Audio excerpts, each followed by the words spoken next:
Welcome to Building Your Leader Brand. Today on the show, Bob is speaking with Tepper. I'm not going to say influencers, but if you look at recent people who went global, people like the Hawk Tour girl in America, all she did was say, Hawk Tour, got to spit on that thing. If you haven't seen the meme yet, you're probably not on this planet. But all she did was say that. But it's the people who were running the show that interviewed her that have done all the hard miles to make her suddenly go global. So she can't wake up and think, I did it all on my own. Hi there, and welcome back to Building Your Leader Brand. My name is Bob Gentle, and every week I speak with incredible people who share their secrets to building, marketing, and monetizing your expertise and the mindset you need for your business to grow and thrive. If you're new to the show, take a second to subscribe. It's the plus button at the top of Apple Podcasts, and in Spotify, I think it's just follow or something like that. I don't know. But do take a moment and make sure that you get regular reminders to hang out with me. So this week, I am really excited to be speaking to Tepper. Welcome to the show. Thank you so much. I'm so excited to be here. It's really great to be invited. Yeah, we've been trying to get this together for a while now, and I've had lots of excuses as to why it hasn't happened, but I am really delighted you're here now. I met you on an online event, and it's very rare that I meet somebody who does something vaguely similar to me. And I thought, this is really interesting. And it's very easy to think of things in terms of competition. But somebody once said to me fairly recently that co-opetition is probably the most fruitful perspective. I am a competitive person. There's no denying it. But I really enjoy meeting people who do things similar to me because we're strange people. And the listener can enjoy us getting to know each other better. So welcome. Absolutely. And just to say, I believe in co-opportunity, which is a wonderful word. So even better.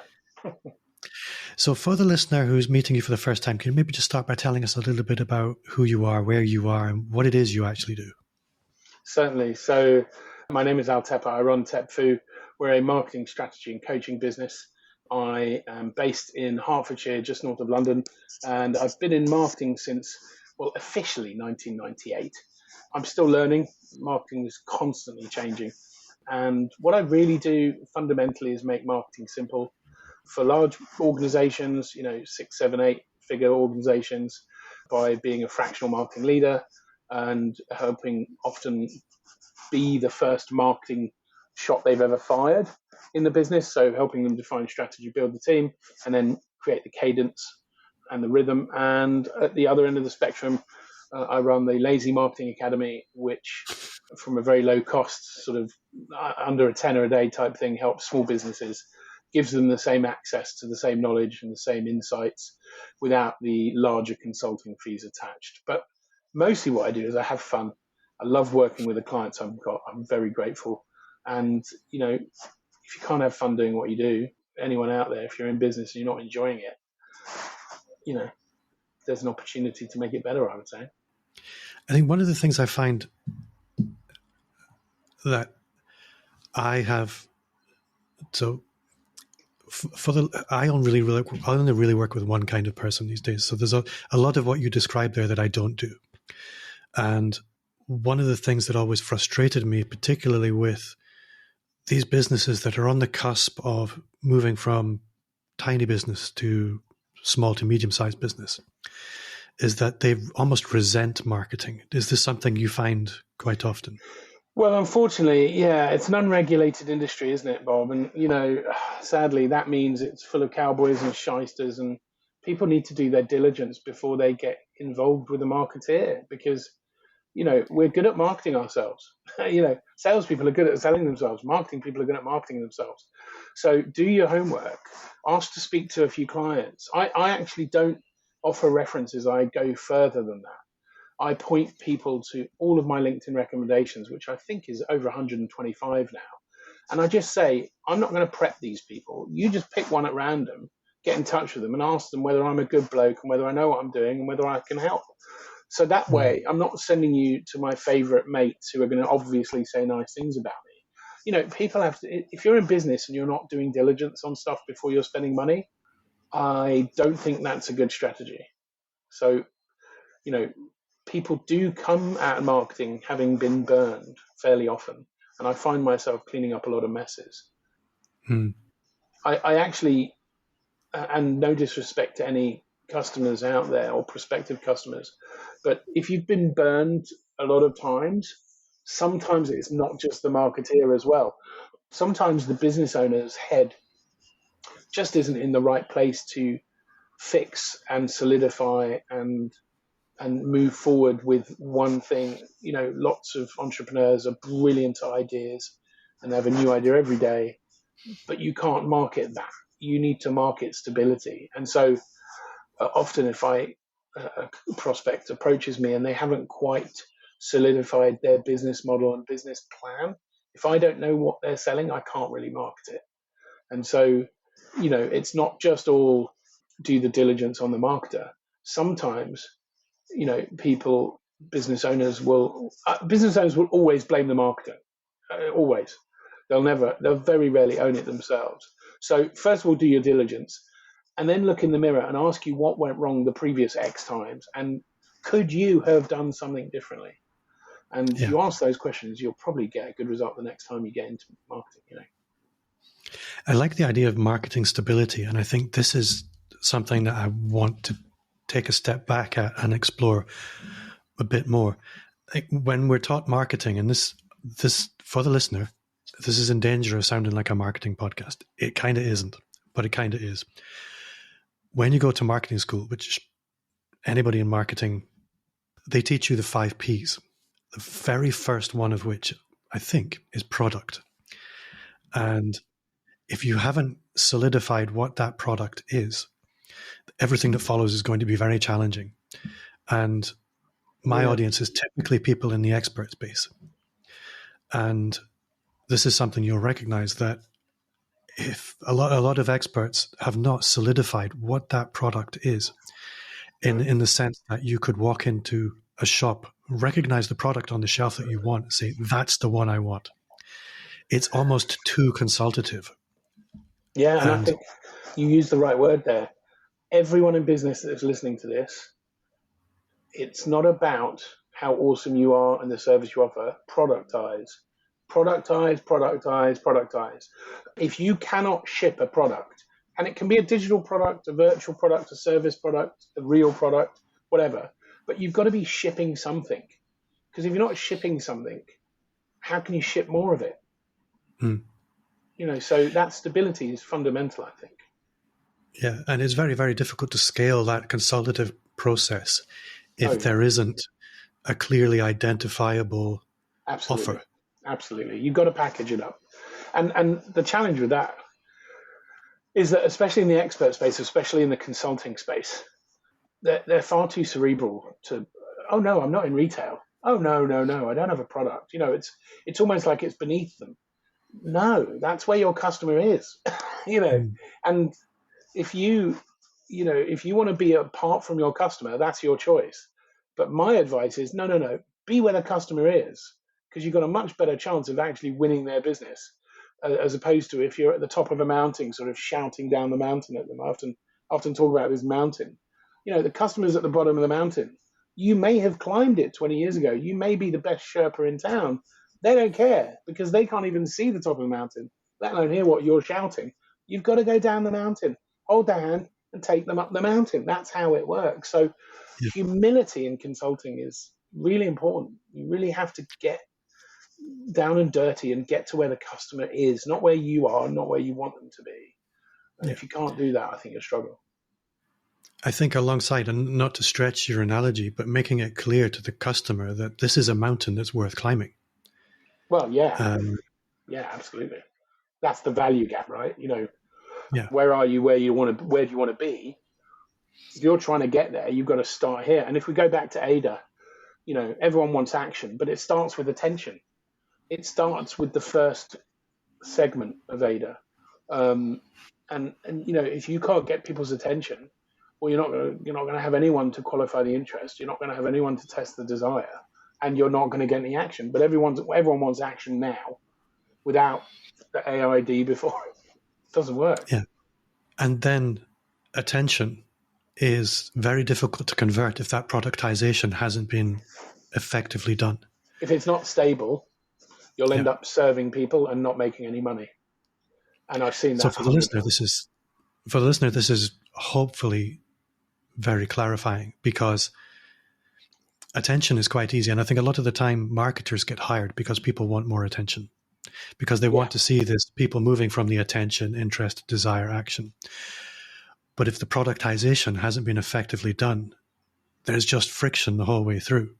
Yeah, absolutely. So I'm interested to, as marketers, as a marketing consultant, I think, well, business owners often have, like we mentioned, assumptions that marketing is all about attention. But it begins with the first P, which is productization. How do you help business owners through this appreciation that the productization has to come first? And do you have any kind of processes that you use to help people through that? The first thing, well, when I speak to a client, the first things I'm asking them, I'm testing, and I don't wish to sound mean, but I'm testing the client, because I don't want to work with every client that wants to work with me. Because if they're not right, and if they're not right for me, and if they're not in the right place, I don't want to be another marketeer to disappoint them, if you know what I mean. Mm. So I'm a little bit picky. And so one of the first things I'm doing is I'm checking that they're proactive and that they're executing, even getting to the meeting on time, all the basic stuff. Because if they're not proactive and if they're not in execution mode, then they're probably looking for someone to make them feel better by telling them the right things, but they're not going to do anything. And then they're going to blame the marketer and say, well, it didn't work. But 100% of the time, the biggest reason marketing doesn't work 100% of the time is because it doesn't get done. Like, without any question, I've rarely found a situation where a marketeer can't change a business, because we're going to put in place all of the right habits, practices, consistencies. We may get the messaging only 80% right, but consistent 80% messaging is still better than whatever was there before, shooting off in every direction. So from a product perspective, one of the first questions they'll be asked is, what are you shipping? What are you selling? And if the answer is woolly and undefined, I know we've got a problem. And I've got a sort of a red flag system where, I'm looking and assessing the prospective client. And if at that point they've already triggered all the red flags, I'm probably going to walk away from it. If, however, they haven't triggered any red flags and I really like them and they're really cool and their business is like aligned with me and my values and we get on really well, then I'm going to put my effort in and I'm going to say to them, well, look, how would I refer you right now? I mean, if I had, I can't even tell what you're selling. So how do I begin to tell that story? And so sometimes they're in good enough shape, they're experts, but they're waffly, and we've all been guilty of that, but they're waffly, and so they're just not being succinct and clinical. They're really good at the attention bit and they're not good at the action bit. So I'm looking to see if that's there, and if that's there, I can get them over that hill, no problem. If, however, there really is no substance to it, most of the time I'm going to try and I did this about 3 months ago. I'm going to try and course correct them and let them know they don't have a marketing problem. They have a business problem and they need a business coach, because they need to define what they're doing and put a plan together. They generally don't like it when I say that, because they think they're right, but they're not. I mean, I wouldn't send revenue away willingly without very good reason. And so, if I can work with them and get them through it, I will. But if they're in such an early, it's not a judgment thing, it's not a good or a bad thing. If they're in such an early place that nothing's defined or stable, what am I even marketing? What's the point? And that's why some people don't like marketers, because there are plenty of marketers out there who will take their money and do a bad job because they just want the revenue. I think this is one of the key thresholds I think a lot of businesses encounter, where they get so far by luck, charisma, personal relationships, and they think that they're successful. in order to move beyond this threshold, it takes strategy, diligence, intentionality, productisation, systems and processes. And those are often very uncomfortable things to pull together, and they require a different business owner. And I think this is one of the things that I find a lot, that the really successful people I know, they're not the people they were at the beginning of their business journey. Definitely. They've had to grow. Yeah. And a lot of business owners resist the personal growth because you don't get business growth without personal growth, much as we wish that weren't the case. I've found that to be a constant reality. Yeah, absolutely. Everyone wants to win tomorrow. Everyone wants the result immediately. It doesn't matter whether it's in business or life. I want abs tomorrow. Well, yeah, you might want abs tomorrow, but it's going to take a ton of work to get there. And I want a £1 million business. Well, okay, well that's great. But how are you going to get there? Nobody wants that reality check. When somebody's having a pipe dream, I don't want to be the person to burst their bubble because they're going to hate me for it. But the reality is, there's a great story. Somebody that used to work for me, he left and set up his own business, and he came back and visited us like a couple of weeks later, really smug, a lot of ego, massive amount of ego. And he came in and he threw something down in front of me. I was the head of brand. I was the brand director, and he came in and sort of threw this down as if to establish his creds. And it was a company credit card. And I looked at him and I said, "What's that?" He said, "Oh, I'm so excited. We're in business now. I've got a company credit card." And I cut it up. And he went nuts. He said, "Why'd you do that?" And I said, You will thank me one day, but this is the worst thing that could possibly happen to you. Where's your business plan? Oh, no, no, no, no, no. And you go back to the winging it thing. Most entrepreneurs are really good at the vision and the idea. They're really good at that. I could do this differently. I could do it better. I've got a great idea. I mean, if I had £1 for every brilliant domain name I've registered over the years, Bob, I'd be a billionaire, right? But how many of them have I done anything with? Well, only 3 or 4. So, the ideas are cheap. And it comes back to that circles of influence. Everybody starts off selling to the people they know in their circle, and they don't think they need marketing because, well, we're already busy. We've got revenue coming in. It's the worst thing they could possibly do because that's the best time to do marketing. The worst time to do marketing is when you need it. The best time to do marketing is when you don't need it. So before circle one runs out and you run out of people in your sphere of influence to speak to, and now you need people you don't know to be coming towards you, that's the worst time you can start thinking about marketing because it's going to take 6 months to get going, isn't it? Yeah. And you probably don't have the runway now. This kind of brings me on to another question, which for me comes up a lot. I think early in my career, I was very focused with new clients on marketing as a long-term strategy. We need to play the long game, just stick with the plan. But a lot of the time, they ran out of runway, as you said. They need to see these short-term wins as well. How do you approach balancing long-term strategy, which we know to be the thing, with building in short-term wins? Well, the first thing is transparency. You have to be realistic to people. And if you don't, you're just making a rod for your own back. So if you don't address that elephant in the room, it's going to come back and bite you.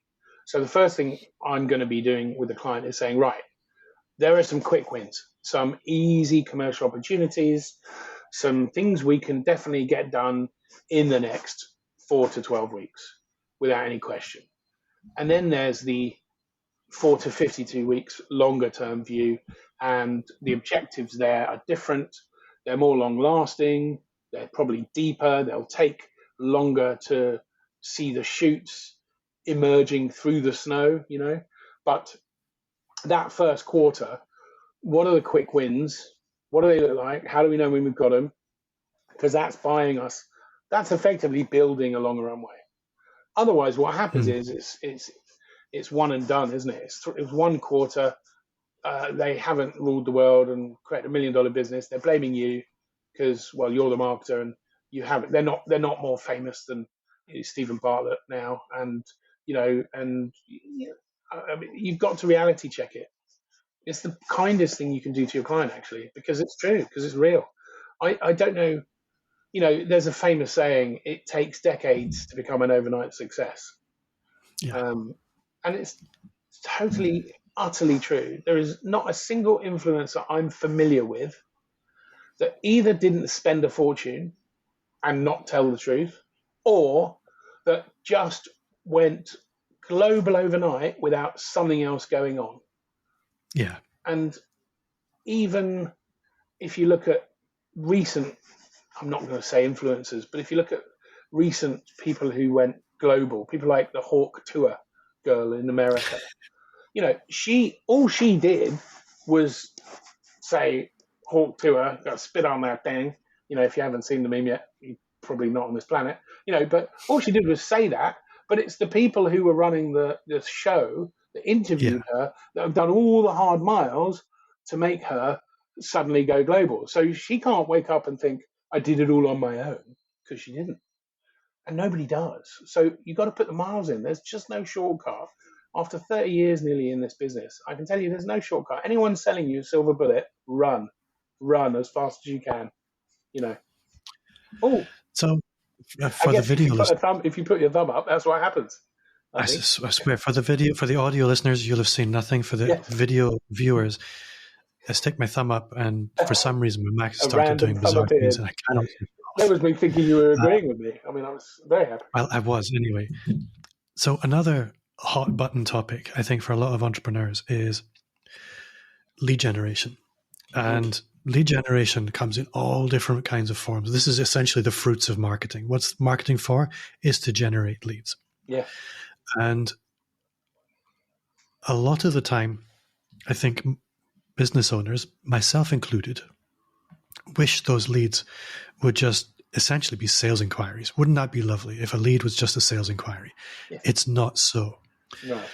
How do you educate? And maybe I'll tell another story. So I had a client. They were probably the biggest client I ever had.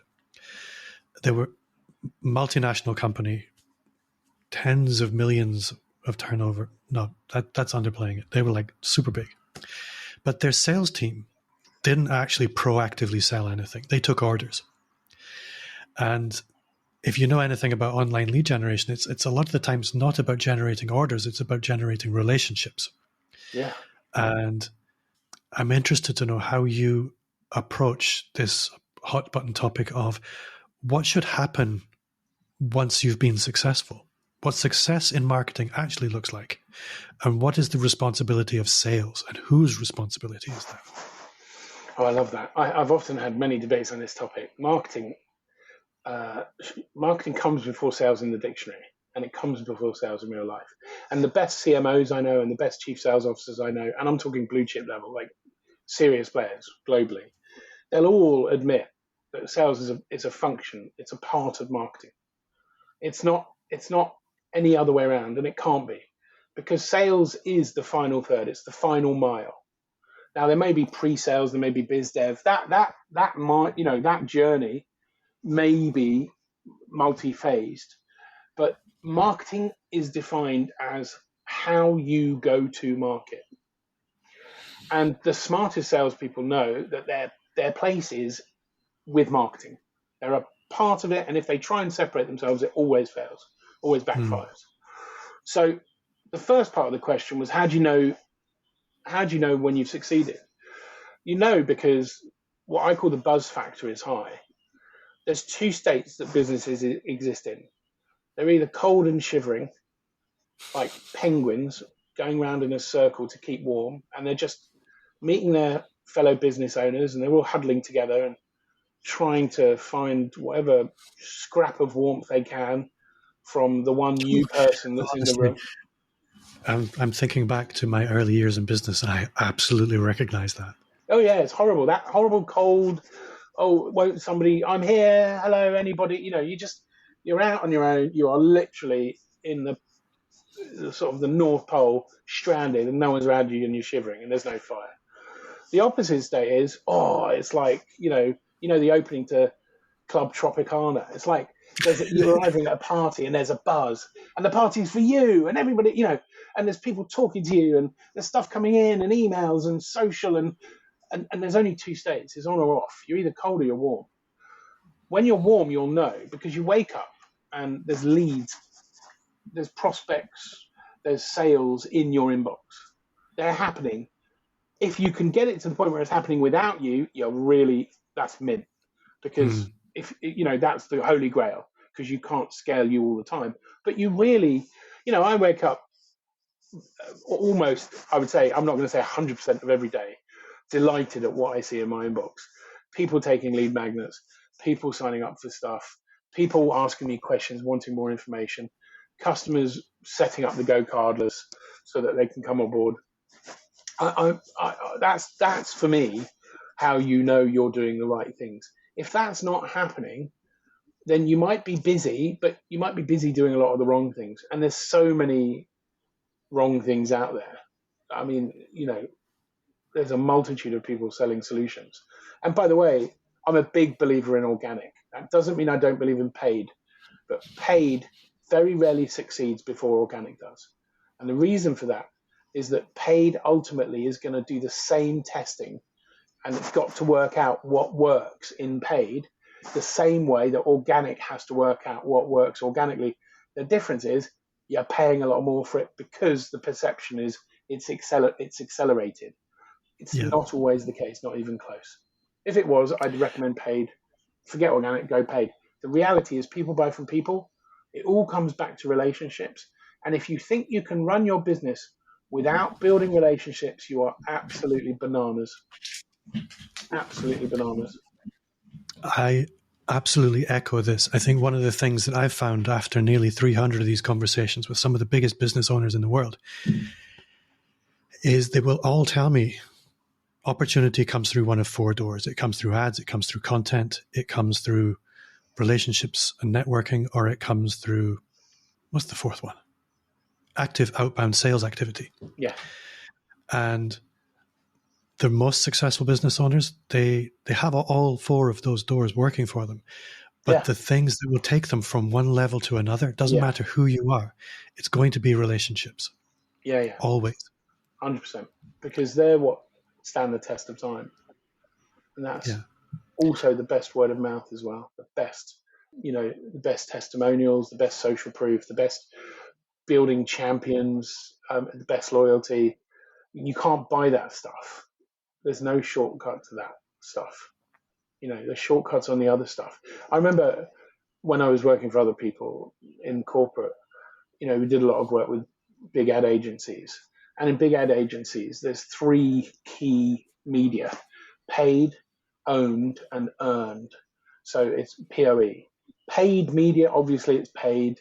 Owned is things like your website. But the earned media, it's the one they all want. It's the one they can't buy. It's the stuff going crazy on their social media account. That's the money, because the paid stuff is easy, but you'll never get the ROI that you'll get off of earned. And the owned stuff, you can build a website, great, but who's coming to it and why?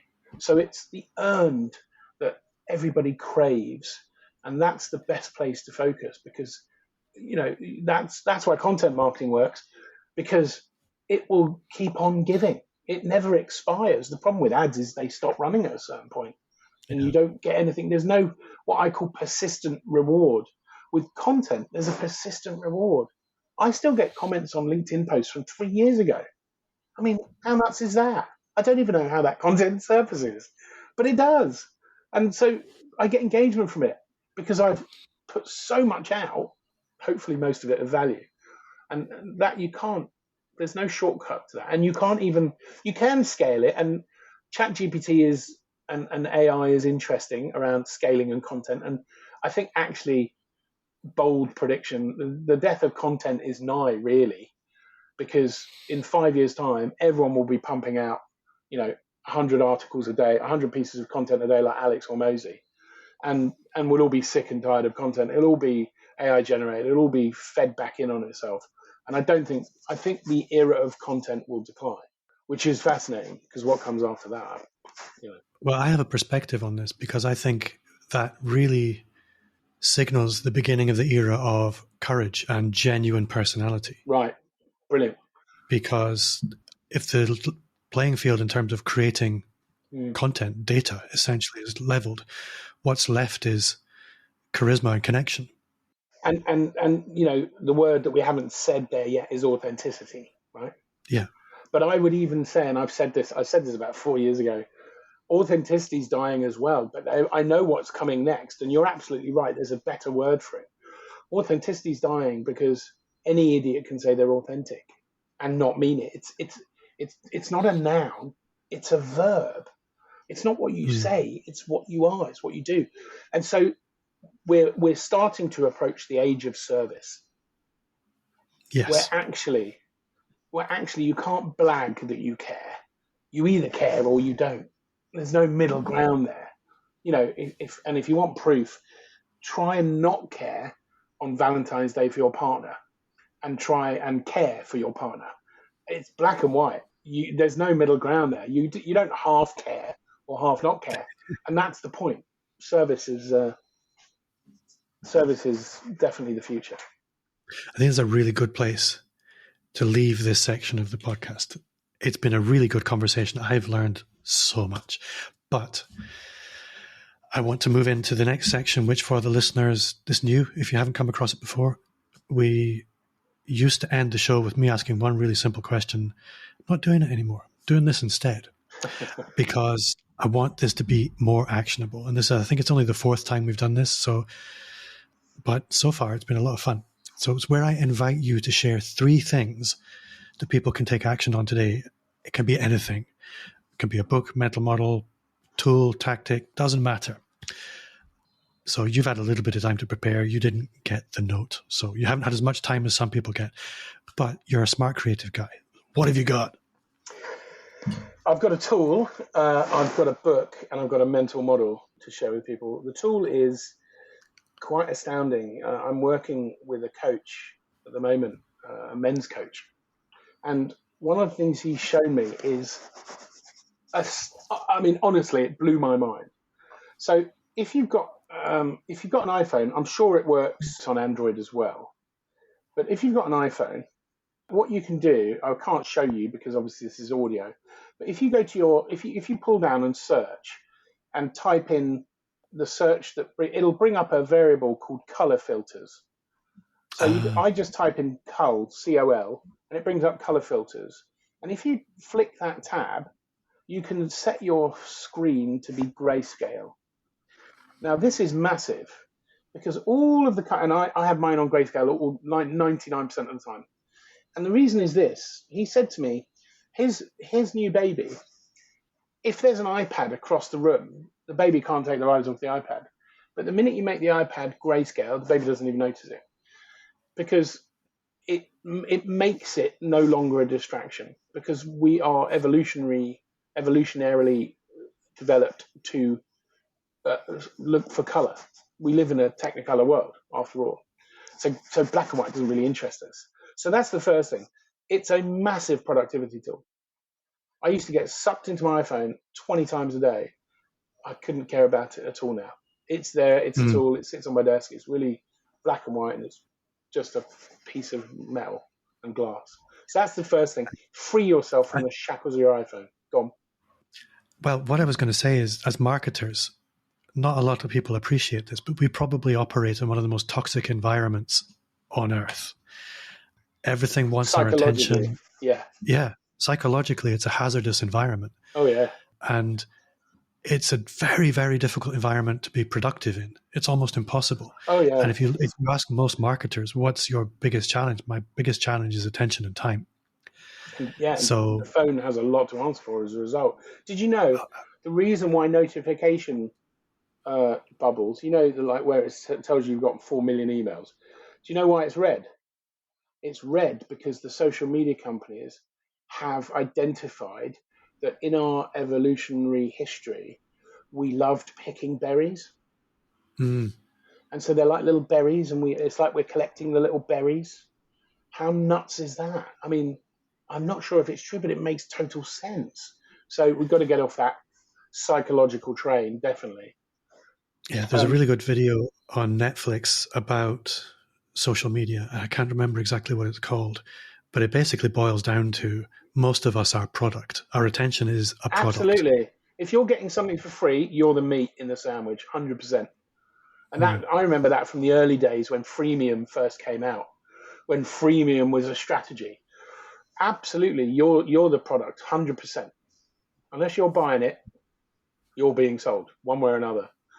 The book I have is a phenomenal book and may relate to a recent podcast, but I didn't know that when I chose the book. But and you can barely see the bottom of it over here. Yeah. And it is The Go Giver by Bob Berg. If you haven't read it, go and read it. Because as I read recently, when it comes to life, I'm a big believer in giving, but as a strategy, not just to give for the sake of giving, as a strategy for building relationships and building the life you want. I think giving is living. For me, giving is everything. And Bob Berg absolutely smashes that in that book. And there's a great quote. I'm just searching for it very briefly on my phone because it's coming up now. We were watching It's a Wonderful Life just before Christmas. And in George Bailey's office, under a picture of his dad, is a little framed quote. And the framed quote says, "All you can take with you is that which you've given away." All you can take with you is that which you've given away, which even now sends a little happy chill down my spine. So The Go Giver by Bob Berg, exceptional reading. Really brilliant. I think to sum it up, what goes around comes around. Yeah. And this is about putting systems around that. It's about karma. And in business, it's about corporate karma. You know, somebody once asked me, sorry to minor swear word, but I'm sure it'll be fine. Somebody once said to me, "What's the ultimate secret in business?" And I said, just don't be a dick. Just be a nice person. Nobody wants to work with not nice people. So I know you're busy. I know you've got targets. Make time for your customers. Make time for your prospects before they're customers, because they'll value that. They'll appreciate that. Your competition won't be doing it. It's the easiest thing to do is serve your people. And the last, Bob Berg, for the listener, Bob Berg, if this comes out when it should come out, is the episode that will be coming up after this one if you're listening to them in order. So this is the most recent one, and you haven't listened to the last one, go back and listen to the last one. You can find out all about Bob Berg. And I'm utterly humbled to be following Bob Berg. I mean, my God, that's well, he said the same when he heard you were coming. Absolutely, I'm sure he would have. And the last thing is, I've got a mental mindset tool to help anybody that's having the worst day of their life. Because when I'm having the worst day of my life, I've learned that it's very hard. And by the way, no one has, no one's never had a bad day. It's just life, right? So when you're having a bad day, especially in business, my secret to getting out of that bad mindset is I look at my phone and I pick someone and I call them and I say, "I'm not having a good day. I need to help someone. How can I help you?" And immediately, I can't even help smiling now. My brain gets a positive flush of chemicals, because even though I'm having a bad day, I'm still looking after someone. And generally, the response is, "Oh, wow, amazing. I need a whatever," or "Actually, Al, I don't need anything. Just hearing from you is enough." And I leave the call thinking, all right, well, no matter what happens today, I've done that. And it's hard to feel as awful as I was feeling before that. And so it's really important you pick yourselves up and dust yourself off, especially in business. Business is not easy. You are going to have hard days where you're staring into the abyss, believe me, and you've got to get through them. The challenges are there to test you and to sharpen you and to grow you. Embrace them, dive into them, actually. So that's it from me. I think that last one I recognize, and I don't think this is where you got it from. I think this is just Al Tepper. But there's something very similar in James Altucher's book, Choose Yourself, where he has 5 daily habits for maintaining a healthy mindset or changing a mindset. And that was one of the things. Reach out and do something nice for somebody. Oh, right. I haven't read that, actually, so I've just written it down. Thank you for sharing that. It's great. A really good book. Well, it sounds, spot on for me. So brilliant. Well, these are all really, really good things. And yes, things we can take action on today. Al, I've learned a lot from you today. I've really enjoyed myself. Likewise. If people want to go deeper with you, if they want to find out more about you, how can they do that? The first thing they can do is you can just type Al Tepper into Google and you'll find me. You could go to marketingmasteryscore.com. You could go to lazymarketing.com, but it's lazy marketing without the vowels because we're being lazy. So it's LZYMarktng. And you'll be able to take my marketing mastery scorecard, and then you'll be invited to join us for a free marketing mastermind. I love serving people. Please, if you're out there and you need help, get out of your own way and let me help. Al, I'm really grateful for your time. You have been an awesome guest. Thank you so much. Thank you, Bob. And for you at home, that does bring us to the end of another episode of Building Your Leader Brand. If you have enjoyed this episode, then you will love the other episodes. There's many of them, so don't forget to subscribe. And if you did like this episode, then you will love the Personal Brand Business Roadmap. It's 50 pages of everything you need to start, scale, or fix your expert business. Just visit amplifyme.agency/roadmap or click the link in the show notes. Al, you've been awesome. You at home are also awesome. Thank you, and see you next time.